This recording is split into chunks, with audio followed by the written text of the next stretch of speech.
2 Samuel 12. Nathan memperingatkan Daud sehingga Daud menyesal. Tuhan mengutus Nathan kepada Daud. Ia datang kepada Daud dan berkata kepadanya, "Ada 2 orang dalam suatu kota, yang seorang kaya, yang lain miskin. Si kaya mempunyai sangat banyak kambing domba dan lembu sapi. Si miskin tidak mempunyai apa-apa, selain dari seekor anak domba betina yang kecil yang dibeli dan dipeliharanya.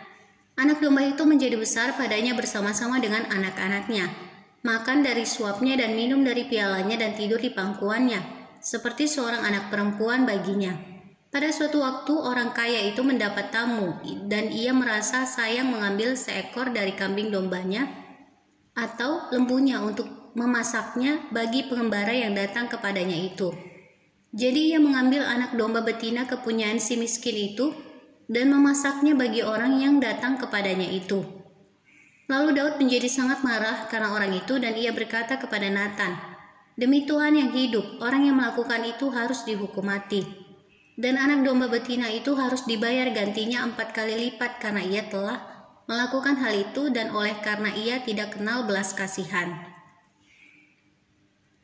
Kemudian berkatalah Nathan kepada Daud, "Engkaulah orang itu.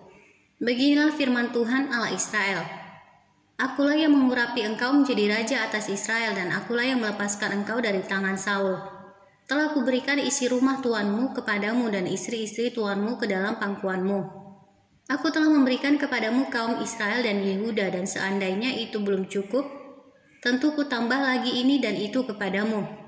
Mengapa engkau menghina Tuhan dengan melakukan apa yang jahat di matanya? Uria orang Het itu kau biarkan ditewaskan dengan pedang. Istrinya kau ambil menjadi istrimu, dan dia sendiri telah kau biarkan dibunuh oleh pedang Bani Amon. Oleh sebab itu pedang tidak akan menyingkir dari keturunanmu sampai selamanya. Karena engkau telah menghina aku dan mengambil istri Uria orang Het itu untuk menjadi istrimu. Beginilah firman Tuhan, bahwasanya malapetaka akan kutimpakan ke atasmu yang datang dari kaum keluargamu sendiri. Aku akan mengambil istri-istrimu di depan matamu dan memberikannya kepada orang lain. Orang itu akan tidur dengan istri-istrimu di siang hari, sebab engkau telah melakukan secara tersembunyi. Tetapi aku akan melakukan hal itu di depan seluruh Israel secara terang-terangan." Lalu berkatalah Daud kepada Nathan, "Aku sudah berdosa kepada Tuhan." Dan Nathan berkata kepada Daud, "Tuhan telah menjauhkan dosamu itu. Engkau tidak akan mati. Walaupun demikian, karena engkau dengan perbuatan ini telah sangat menista Tuhan, pastilah anak yang lahir bagimu itu akan mati." Kemudian pergilah Nathan ke rumahnya, dan Tuhan menulahi anak yang dilahirkan bekas istri Uria bagi Daud, sehingga sakit. Lalu Daud memohon kepada Allah oleh karena anak itu. Ia berpuasa dengan tekun, dan apabila ia masuk ke dalam, semalam-malaman itu ia berbaring di tanah. Maka datanglah kepadanya para tua-tua yang di rumahnya untuk meminta ia bangun dari lantai. Tetapi ia tidak mau, juga ia tidak makan bersama-sama dengan mereka. Pada hari yang ke-7 matilah anak itu, dan pegawai-pegawai Daud takut memberitahukan kepadanya bahwa anak itu sudah mati, sebab mereka berkata, "Ketika anak itu masih hidup, kita telah berbicara kepadanya, tetapi ia tidak menghiraukan perkataan kita. Bagaimana kita dapat mengatakan kepadanya, anak itu sudah mati? Jangan-jangan ia mencelakakan diri." Ketika Daud melihat bahwa pegawai-pegawainya berbisik-bisik, mengertilah ia bahwa anak itu sudah mati. Lalu Daud bertanya kepada pegawai-pegawainya, "Sudah matikah anak itu?" Jawab mereka, "Sudah." Lalu Daud bangun dari lantai, ia mandi dan berurap dan bertukar pakaian. Ia masuk ke dalam rumah Tuhan dan sujud menyembah.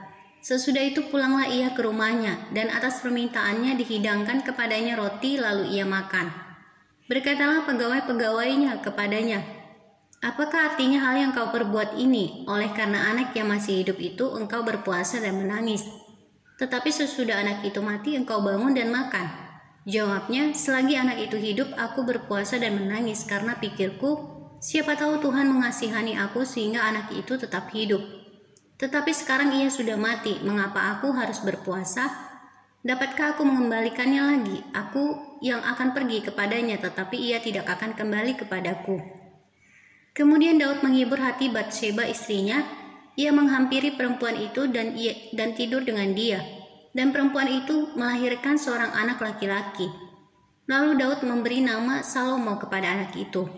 Tuhan mengasihi anak ini, dan dengan perantaraan Nabi Natan, ia menyuruh menamakan anak itu Yediza, oleh karena Tuhan.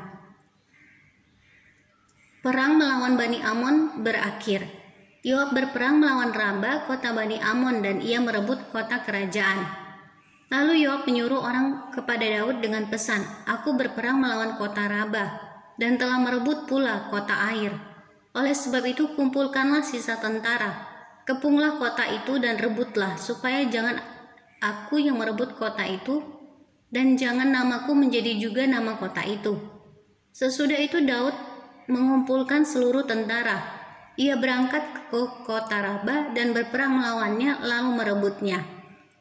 Ia mengambil mahkota dari kepala raja mereka, beratnya setalenta emas.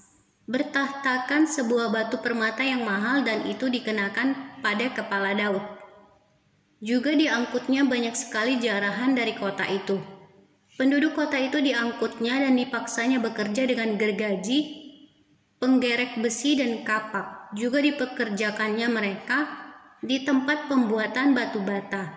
Demikianlah juga diperlakukan Daud segala kota Bani Amon. Sesudah itu pulanglah Daud dengan seluruh tentara ke Yerusalem.